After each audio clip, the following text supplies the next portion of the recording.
পালন করেছি নির্বিঘ্নে।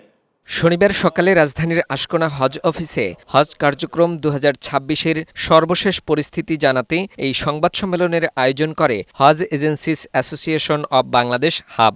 তারপরে আমরা সংবাদ সম্মেলনে জানানো হয়, অতীতের যে কোনো সময়ের চেয়ে এবার হজ কার্যক্রম পরিচালনা করা বেশ চ্যালেঞ্জিং ছিল। বিশেষ করে সৌদি সরকার বাধ্যতামূলকভাবে এজেন্সি প্রতি সর্বনিম্ন ২,০০০ হাজি কোটা নির্ধারণ করায় এবং ১২ বছরের কম বয়সীদের ওপর নিষেধাজ্ঞা দেওয়ায় এই চ্যালেঞ্জ আরও বাড়ে। শিডিউল ফ্লাইটগুলোকে তারা ডেডিকেটেড ডিক্লেয়ার করে তারা হজযাত্রী পরিবহন করেন। সে কারণে বিমান ভাড়াটি আরও অনেক কম হওয়া উচিত এবং যৌক্তিক পর্যায়ে নির্ধারিত হওয়া উচিত। আর সর্বোচ্চ বিমান ভাড়াটি ১ লক্ষ থেকে ১,২০,০০০ টাকার মধ্যে থাকা উচিত। হজের মূল কাজটি হচ্ছে ৫ দিনের এবং আমাদের শুধু ফ্লাইট শিডিউলের কারণে হজযাত্রীদেরকে দীর্ঘ সময় সেখানে অপেক্ষা করতে হয়।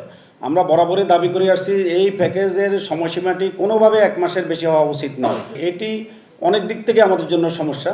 সংবাদ সম্মেলনে জানানো হয়, পরিবর্তিত পরিস্থিতির কারণে বিদ্যমান হজ ও ওমরা আইনের সংস্কার প্রয়োজন বলেও মনে করেন হাব। হজে গমনিচ্ছুদের সতর্ক করে হাব সভাপতি দেন বিশেষ পরামর্শ।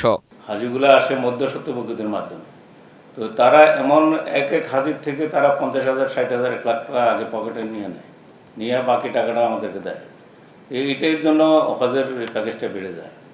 এই মধ্যস্বত্বভোগী যদি আমরা নির্মূল করতে পারি সরকারের প্রচেষ্টায়, আমরা সরকারকে আহ্বান করব যে মধ্যস্বত্বী যারা হজের লাইসেন্স নাই তারা যেন টাকা গ্রহণ করতে না পারে।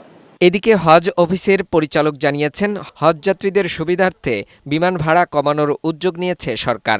আমরা অত্যন্ত আশাবাদী যে বর্তমান সরকারের একদম মাননীয় প্রধানমন্ত্রী থেকে শুরু করে মাননীয় প্রতিমন্ত্রীরা যেহেতু এই বিষয়ে আমাদেরকে আশ্বাস প্রদান করেছেন, তো আমরা অত্যন্ত আশাবাদী যে ইনশাল্লাহ আগামী বছরে হজের ব্যয় আরও কমবে। যে সমস্ত হজযাত্রীগণ নিবন্ধিত আছেন কিন্তু এখন পর্যন্ত টিকিট বা ভিসা পাননি, তারা দ্রুত এজেন্সির সঙ্গে যোগাযোগ করেন। আর যদি এটা সমাধান না পাওয়া যায় তাহলে দ্রুত হজ অফিসে যোগাযোগ করার জন্য আমরা অনুরোধ জানাচ্ছি। এখন পর্যন্ত বাংলাদেশ থেকে মোট ৫৯,০৫৫ জন হজযাত্রী সৌদি আরবে পৌঁছেছেন। এদের মধ্যে সেখানে ১৫ জন বাংলাদেশের মৃত্যুর খবর পাওয়া গেছে। ফাহিম মুনাইম, বৈশাখী সংবাদ, ঢাকা।